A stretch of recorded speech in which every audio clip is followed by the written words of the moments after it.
Let's face it, we all want to marry rich.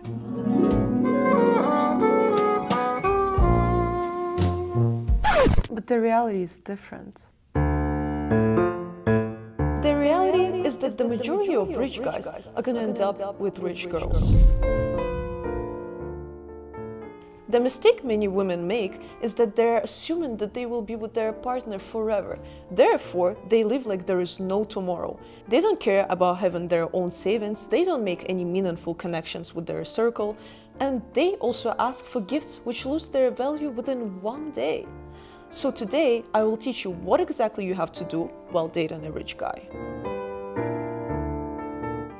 Rule number 1. Investigate what gifts do not lose value. Girls, for God's sake, stop asking him for a Gucci bag. Instead, ask him for something which doesn't lose value. For example, jewelry.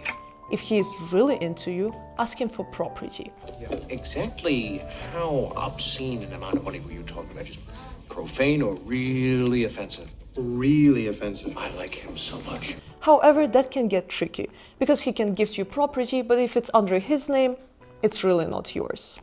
When shopping, bonus tip, make sure that he's buying something with his money, but always create your own account. For example, when you go to Dior, make sure that you start your own account, that way you have history. That way, when your history is quite interesting, you're gonna get invited to some events. You will be introduced to girls who are also within those circles. This actually leads me to the second point. Befriend his girlfriends. When you're from a different financial background, unfortunately, people will talk. Some of them will call you a gold digger. When I have this, then I will react. Some of them will call you a social climber, and you might not care about this. But the problem is, people around you do care, and they pay attention to this. So instead of being friends with his guy friends, make sure that you make meaningful connection with his girlfriends. Let's be friends. Best friends. Because even if you break up with this guy and you stay friends with those girls, they can always introduce you to another man who is self-made and who can actually end up being with you. The reason why guys will not be introducing you to a potential future partner is because they want to fuck you themselves. Rule number 3. Ask him to help you to become more independent. Men love the word independent. I want no gold and no diamonds. I'm a good girl, I am. If you go on the first day and you ask, how do you see your future girlfriend? And if he says the word independent, it means he doesn't want to take any responsibility for you. But you're in a different situation if you're already with the rich guy. That's why you can pretend that you want to be independent. Come up to him and say, baby, I really look up to you, but what I want is to be like you. So instead of buying me a car, please invest in my tuition. Remember, the car loses its value the moment it leaves the dealership, but what will not lose the value is your education. While you are there, make sure that you also meet more people and make sure that you befriend some girls who are studying law. Everyone knows the only real Ivies are the Holy Trinity: Harvard, Yale, and Princeton. Because after you get that education, you're gonna come up to your favorite boyfriend and you will ask him, baby, I have some business plan. I really need your perspective on this. You don't need his perspective, but you need his investments. And what you're gonna do is ask him to be the first investor. Then you're gonna go back to your lawyer friend from school and make sure that he is signed there only as an investor and not as the co-founder of that business. Now look, you know people, you started your own business, and that leads me to the fourth point. One of the biggest mistakes which women are making while dating those men is that they assume that it will always continue. Red, you go. Where shall I go? What shall I do? Frankly, my dear, I don't give a damn. Or they will find somebody else and somebody better and richer. But the thing is, you're wasting all of your allowance. Come on, even trust fund kids have savings and you don't? That's a big miss on your side. always put aside at least 30% of your allowance, because then you don't feel that scared to leave this relationship.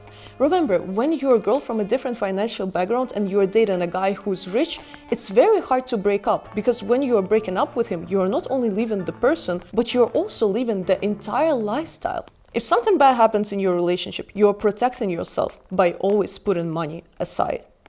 And now, this leads me to a story. This is actually a story of my mom's friend, and she gave me a permission to share it as long as I use a different name.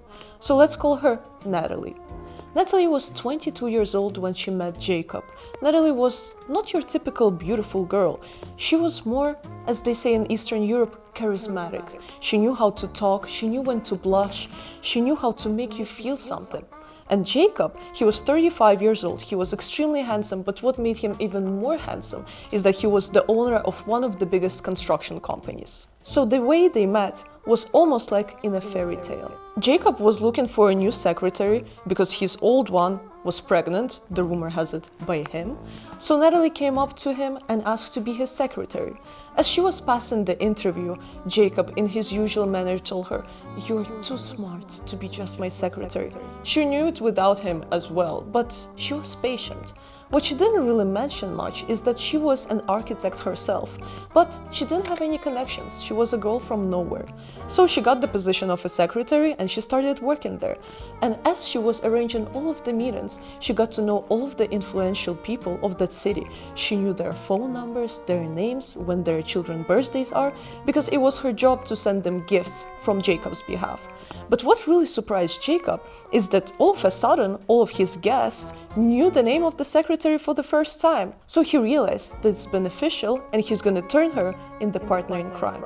So while they were in the waiting room with the secretary, Natalie, Jacob purposely made sure that the meeting is going to be happening a little later.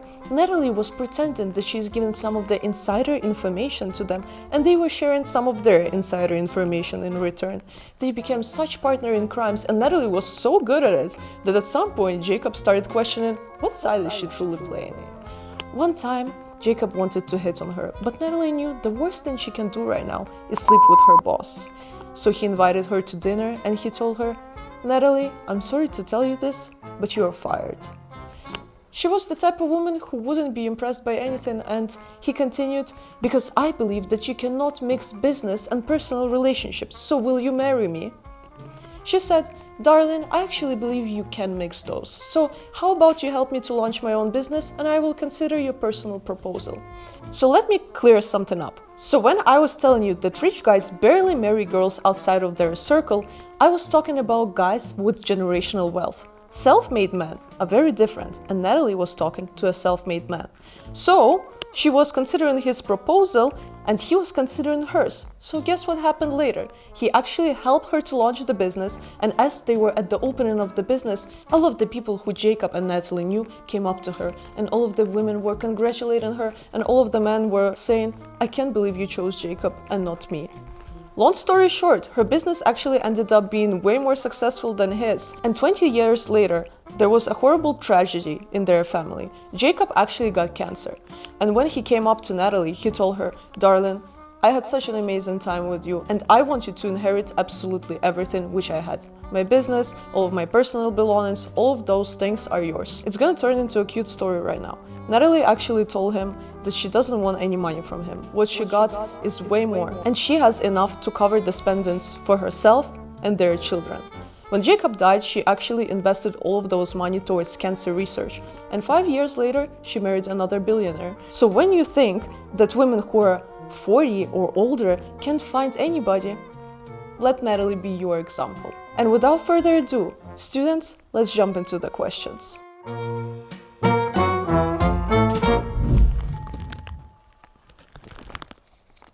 Let's see what's here.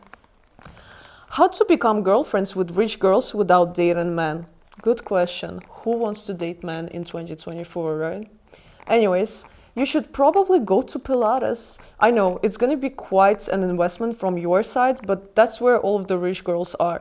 And one thing I want to point out, a lot of people think that they're very snobby, and not to say that there are not a lot of snobby girls, but just like everybody else in the world, a lot of people are very lonely. So never be afraid to actually make a connection. So here's where I would look for them. Go to a good gym, make it as an investment, go to Pilates, and just sometimes go to the same bookstore and coffee shop. The moment when you become consistent with the places where you go to, that's when people start recognizing your face, and that's when it's easier to have a small talk.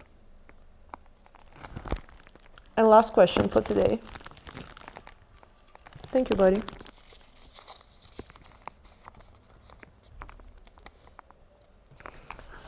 How many rich men do you think exist? You come from Ukraine, where most men are poor. With your mindset, only rich men get to fuck. By the way, I am rich. Congratulations on fucking, first of all, because it sounds like you can afford that. And not to get political, but first of all, I think you have quite misconception about Ukraine, and I never said that only rich men get to fuck. I said that women who are looking for this should be with them. And you know what? It's only the guys who are so scared of gold diggers who never have any gold. So if you're really rich, why are you so scared? So students, good questions today. As always, some haters. But as always, do whatever you want with this information.